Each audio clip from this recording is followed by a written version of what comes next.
உங்களுக்கு சித்தமானால் அடுத்த முறை ஆண்டவரே நான் இங்க வந்து கேட்கும் பொழுது ஆண்டவரே அநேகருடைய நாவுகள் சாட்சி சொல்லத்தக்கதாக இந்த காரியத்திற்காக நான் எதிர்பார்க்கிறேன்.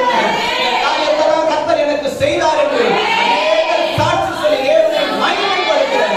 ஆண்டவரே கர்த்தர் இந்த நாளில் ஆண்டவரே நீர் இறங்கினதற்காக உமக்கு நன்றி. கரங்களை தட்டி கர்த்தரை